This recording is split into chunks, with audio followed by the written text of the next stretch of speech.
Coming up on this weekend's broadcast, the harvest is in the home stretch in the heartland of America.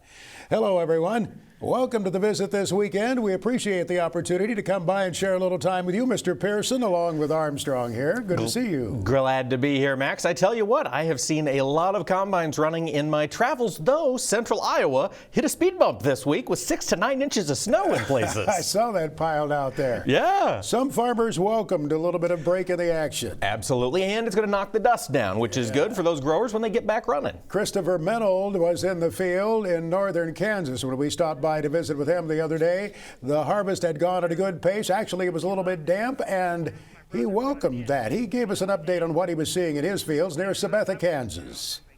So our soybeans, they ranged from 55 to 69, and I think our average is running in there just in the low 60s.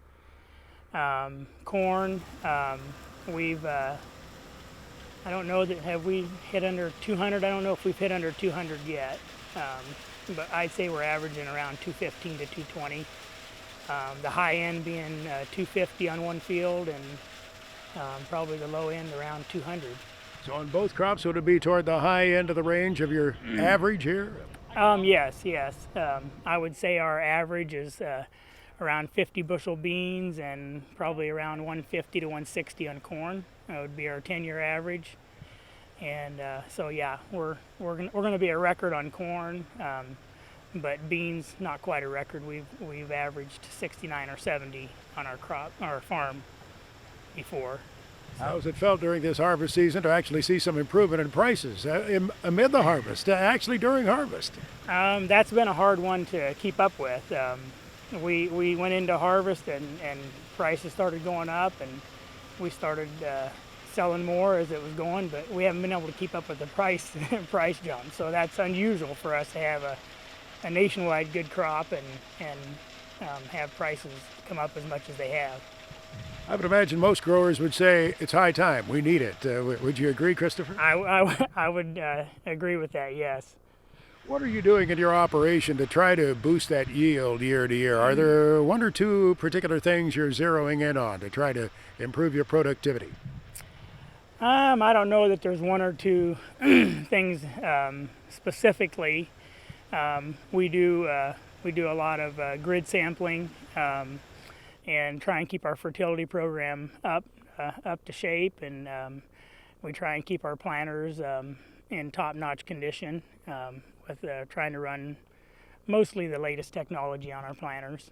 So do you spend a little time every winter maybe upgrading the planter a little bit, getting something a little bit different that's going to help that planting process work more efficiently? It seems like every winter we do a fair amount of work on our planters. This last year we ended up with one new planter and another one that we started from ground up and basically made it new. So yes, planters are pretty important to us. So many growers have been shoving ahead that soybean planting date as much as possible. Are you guys doing that? Typically we do. This year we did not. We planted our beans all in the first week of May. But the last few years we've been pushing up there around the last half of April, starting in the middle of April, and planting some beans from the middle to the end of April. But not all of our beans for sure. Christopher said he'd been running every day but Sunday there since the beginning of September in those fields near Sabetha, Kansas. Jacob Fruchi was in the field doing some tillage work. He's farm manager for Landall there, and he's from Hanover, Kansas, but he said, yeah, it had been a pretty good harvest. I asked him about the yields. For the most part, a river bottom like this, you'd hope for 170, 180, but you wouldn't be too disappointed if it was in that 150 range. This year was a little bit on the better side for corn. There was some ground that was some dryland ground going up over 200 bushel an acre, and we got a little dry in August and beginning of September on the beans, and so they weren't quite as good as the potential was there, but you still really couldn't complain a whole lot. How well will beans usually yield here if you get good moisture season long? You can push 65 to 70, and for real good beans.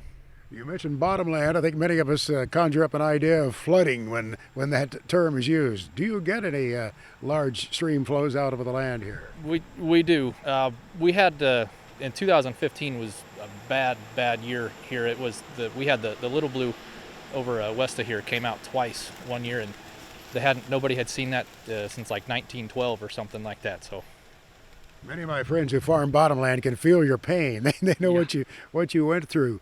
From the standpoint here of this particular season, you've really been awful dry. I mean, I've watched the drought monitor maps, and while we're standing out here while there's some moisture, this has been a dry one, hasn't it? Yeah, it really has been. The whole state of Kansas is in some form on the drought monitor. Jacob was busy with some tillage work there just outside Marysville, Kansas, when he stopped to visit with us for a few minutes.